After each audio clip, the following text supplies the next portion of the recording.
말씀입니다. 오늘 함께 나눌 내용은 순종에 관한 내용입니다. 순종의 삶을 함께 나누도록 하겠습니다. 우리가 어제 무엇을 행하느냐에 따라서 오늘 내가 있게 되는 것입니다. 지난주 설교에 하루 우리가 800번 정도 결정을 한다고 말씀을 드렸습니다. 예배 시간에 제대로 올 거냐, 좀 더 자다가 늦게 올 거냐, 다 우리는 매 순간마다 결정을 해야 되는데 하루에 800번 정도 결정합니다.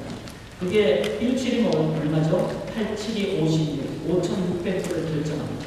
이 결정을 어떻게 하느냐에 따라서 여러분이 지난 생애 동안에 어떤 기준으로 결정하느냐가 바로 지금 여러분의 모습입니다. 그게 여러분의 인격입니다. 그리고 오늘 우리가 어떤 결정을 하느냐에 따라서 내일 나의 모습이 결정되게 됩니다. 왜냐하면 800번씩, 물론 다 모든 것이 중요한 결정은 아니겠지만 실은 매 순간 십자가로 결정하는 내 속에 예수의 인격이 나타나게 되는 것이죠. 제가 목회하면서 여러 가지 문제점들을 보게 됩니다. 재정이 부족할 수도 있고 아니면은 능력이 부족할 수도 있고, 그러나 우리의 삶의 진짜 문제는 뭐 돈이 부족하거나 건강이 부족하거나 그런 것이 아니더라고요. 진정 우리들이 갖는 참 문제의 어떤 의미에서는 근본적인 문제는 인격의 부족입니다. 이 인격은 평상시에는 잘 드러나지 않습니다. 언제 드러나는가 하면은 내가 운전을 하고 가는데 내 뒤에 갑자기 번쩍번쩍 뒤에서 번쩍번쩍 할 때, 그때 저 경찰한테 잡혔을 때 그 순간 내 인격이 드러나는 거예요. 앉아져 있던 남들 모르는, 평소에 모르는 내 인격이 드러나게 됩니다. 인격은 평소에는 잘 안 드러나요. 어려움이 생길 때, 아주 절박한 상황이 생길 때 그 사람 내면이 드러납니다. 그 내면의 인격이 좋지 못한 인격이면은 그것 때문에 실은 삶의 여러 가지 문제가 상처를 주기도 하고 받기도 하고 해결할 수 있는 능력을 갖는 것 대신에 절망 속에 빠지는 것을 보게 됩니다. 이 인격은 어떻게 갖춥니까?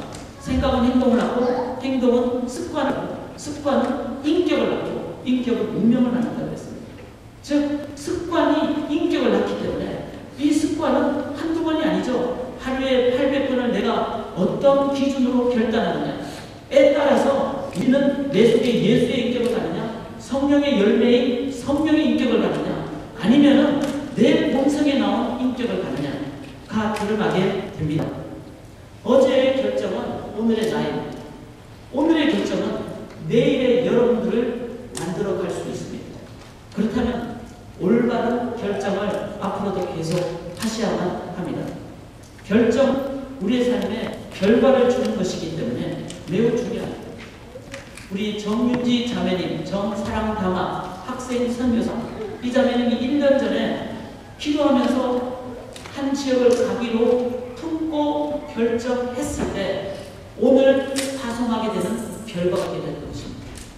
결정은 나의 삶의 열매로 드러나게 하는 중요한 출발이라는 것을 기억하신다면 우리의 삶의 매 순간의 결정은 아주 중요한 삶의 순간 모먼트가 됩니다. 이 결정을 하나님 앞에 하는 것, 하나님께 하는 것, 그걸 뭐라 그러죠? 그를 순종이다. 하나님 앞에 결정하는 것, 그것은 하나님의 뜻에, 하나님의 말씀에 내가 따라가겠습니다, 헌신하겠습니다 하는 것을 순종이라 합니다. 이 순종을 하느냐 안 하느냐는 한 개인의 삶의 방향을 바꿀 수 있을 뿐만 아니라 하나님께 순종한 것과 하나님께 순종하지 않은 그 결과는 하나님으로부터 인도함을 당장 못 받는다. 나의 개인 삶뿐만 아니라 나와 연관된 온 가족, 심지어는 국가까지 영향을 끼치게 됩니다. 자, 우리는 오늘 부분에 사울왕이 등장합니다. 이 사울왕을 보면서 그런 질문을 하게 되죠. 우리가 결과론적으로 볼 때는 사울의 가문은 끊어졌죠. 요나단이 왕이 못 되고 사울 대신에 그 다음 왕은 다윗이 됐습니다. 다윗의 솔로몬, 그래서 쭉 가서 다윗 가문으로 예수님이 탄생하셨습니다. 우리 생각에 사울이 만약에 순종했더라면 그가 계속 왕손을 후손에게 물려줬을까 안 줬을까 한번 우리가 질문을 해볼 수가 있겠죠. 과연 그가 순종했더라면 그 후손을 통해서 메시아 나오는 영광을 누리지 않았을까?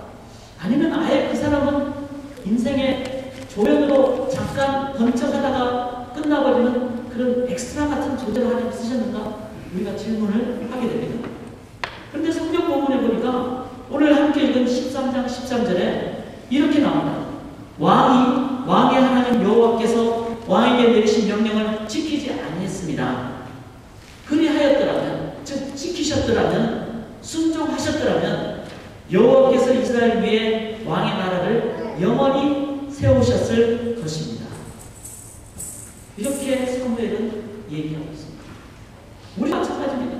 우리의 미래 운명은 어떻게 될지 모르겠고, 그러나 습관은 뛰어나고 그 인격이 예수님을 닮는 인격, 성령님의 열매로 가득 찬 성령의 인격자가 되실 때 여러분들의 결정은 하나님 앞에 드리는 순종의 결정이 되고, 그 결정은 여러분과 여러분의 자손과 앞으로 미래의 운명을 결정하는 투기점이 된다는 것을 기억하셔야 합니다.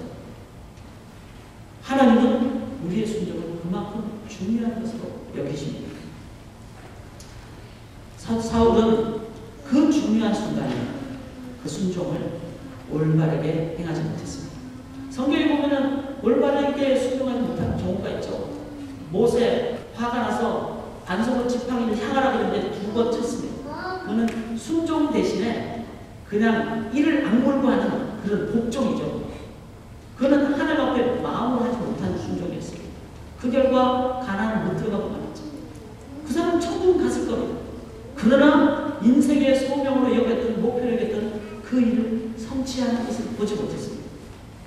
그만큼 하나님은 우리에게 순종의 의미, 바른 순종, 순종의 중요성을 얘기해 줍니다. 그러나 사울을 보면 이해는 갑니다. 지금 블레셋하고 싸움 중에 있습니다. 그리고 블레셋 사람들이 해변의 모래알처럼 백성들이 많았다고 했어요.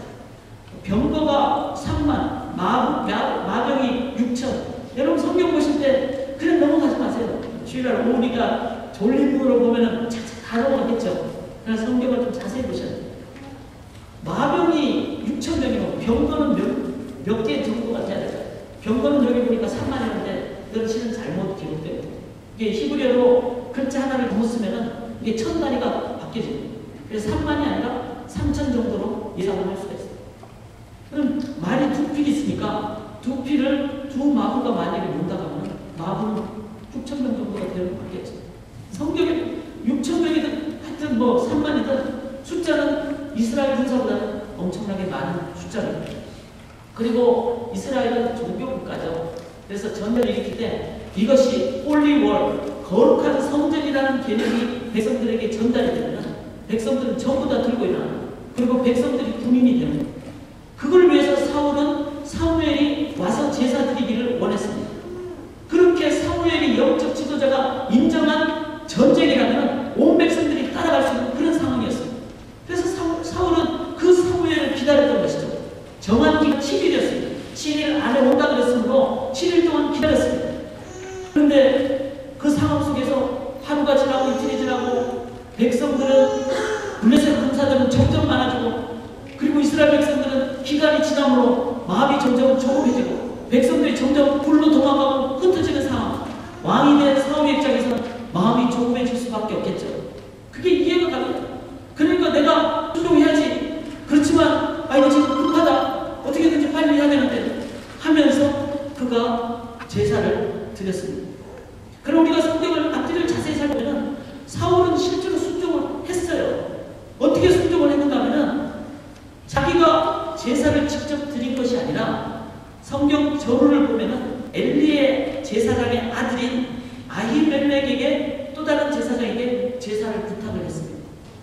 그러니까 사울로서는 이거는 우리가 하나님께 제사 드렸다, 예배 드렸다, 그러니까 이제는 이제 나가자라고 할 수 있지 않겠습니까?